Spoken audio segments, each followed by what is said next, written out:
Hi, everyone. Welcome to the first video in our four-part KCC series, where we will learn about the basics of climate change, measure our carbon footprints, explore ways we can take action, and connect with others to strengthen our impact.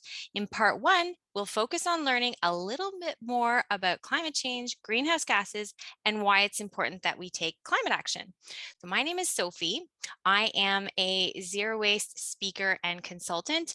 And I started this kind of by accident, I guess, when I heard about how many coffee cups go to landfill a day in Toronto, where I used to live. And that number was 1 million. So I knew I had to do something, and I found people living a zero waste lifestyle. I grew super passionate about it real quickly, so much that I ended up selling my business and changing my career. And that's what brings me here to you today. At the beginning of our workshops, we always like to take a minute to acknowledge the land we live and learn on. So I'm speaking to you from my home in the North Bay area, but you might be maybe at school or at home somewhere in the Waterloo region, or maybe somewhere else in Ontario. But we're going to talk about the Waterloo region and the Grand River watershed, because they're located on the traditional territory of Indigenous peoples, including the Haudenosaunee, Anishinaabe, and Neutral peoples. We recognize the enduring presence of Indigenous people that we share the land with today. It is important to also note that Indigenous communities are leaders in climate activism and have been living in harmony with the land for generations. Listening to Indigenous voices is critical to climate change mitigation and climate justice. I work with an organization called Reap Green Solutions. We are an environmental charity with lots of experience talking about climate change and helping people learn how to take steps to live more sustainably. Woohoo! So we'll be using the Project Neutral Carbon Calculator, which is really fun and super helpful. And Project Neutral is a project under the charity called Make Way. And they work hard to help people learn about their impact on the environment and find ways to incorporate sustainability into their everyday lives. In part one, we'll learn about climate change. Lucia will help us measure our carbon footprints using an online carbon footprint calculator in part two, and talk about ways we can take action to reduce our footprints in part three. In the final video, Andrew will share some tips for connecting with others in your community about climate change and ways we can make a difference and work together. We'll suggest moments to take a pause for reflection and discussion throughout the videos. You can also follow along with the worksheet linked in the video description. So first, we'll start by learning a little bit more about climate change. So let's talk about where we get our information from. Have a look at these four headlines. Which one do you think is made up? Take a pause and have some discussion.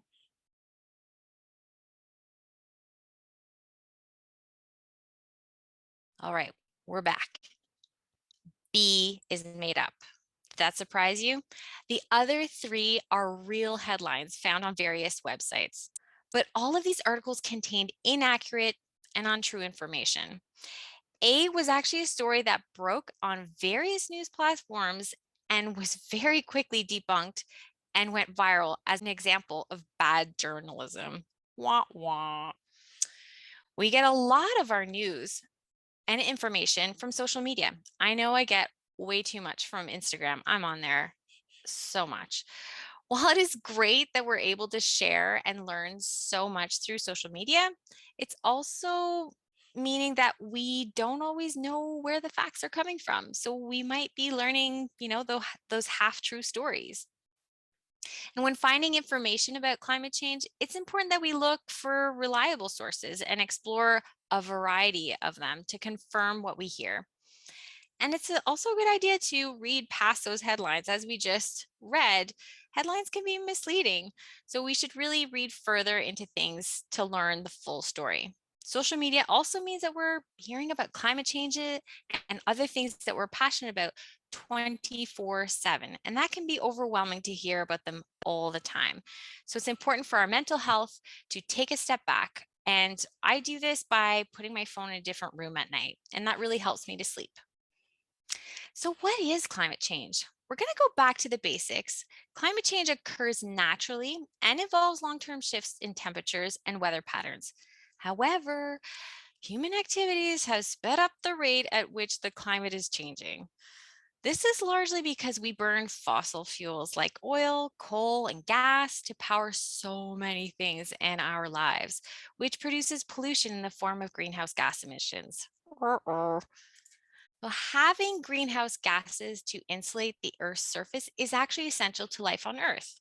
This is what keeps the Earth at a livable temperature. If there were too little greenhouse gases, it would be too cold for plants and animals and us to survive. But if we have too many, the Earth will overheat.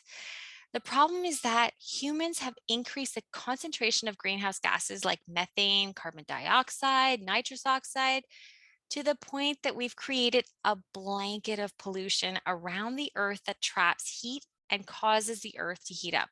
Now, I like a good blanket, but this does not sound like a comfy one.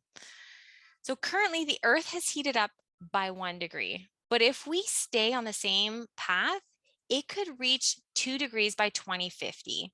That might not seem like much. Think about it as the Earth has a fever. 1 degree, you're sick.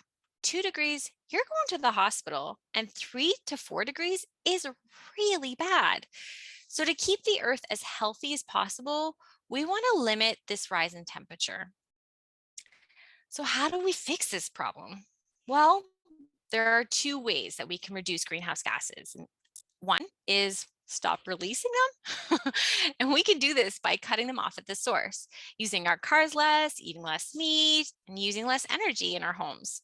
Two is draw carbon back down using sources that absorb carbon, called carbon sinks. I mean, that sounds like magic, right? Plants and oceans are the best tools for drawing carbon out of the atmosphere. So, planting trees and preserving forests, restoring soil health, and protecting marine ecosystems are all excellent and essential ways to take action against climate change. So, why should we care about a changing climate? Well, it's already impacting our lives.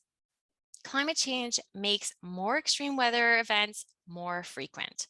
I remember traveling to Costa Rica a couple of years ago with my family, and it was the rainy season. And while a lot of rain was normal, the amount of flooding that was happening was extreme, so much that we ended up having to leave the area early.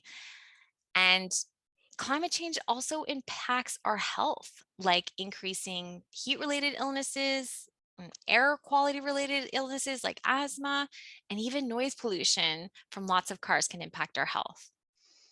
And it's also important to note that these impacts are not equal for everyone. The most severe impacts of climate change will impact in already impacting vulnerable communities. Remember that example about Costa Rica? Well, the homes that were getting destroyed were actually in lower income communities. And that brings us to climate justice. It's really hard to sum up climate justice in just one slide because it's a huge topic. Climate justice is a movement that recognizes that the impacts of climate change are not distributed equally. For example, if we look at lower income communities, we find that they often have fewer trees. Well, fewer trees means less shade and less protection from the sun. So people who live in low income communities are more likely to experience the heat related illnesses we spoke about earlier because hotter days are harsher for them. This is just one of the many examples of climate injustice around the world. Now, as we talk about climate change, we have to keep in mind the inequality and intersectionality of climate change. Now, intersectionality is a fancy way of saying that there are lots of factors such as gender, race, class, and these will determine how someone is impacted by a changing climate. We have already seen that marginalized groups experience the adverse effects of climate change more severely. So it's important that climate solutions are inclusive and accessible to everyone. That's what it means to have a just transition to a climate safe future. A rising climate is not only an environmental issue, but it's a social and political issue as well. Okay, let's check in. As we think and talk about climate change, what feelings come to mind? take a few seconds to pause the video and write them down on your worksheet.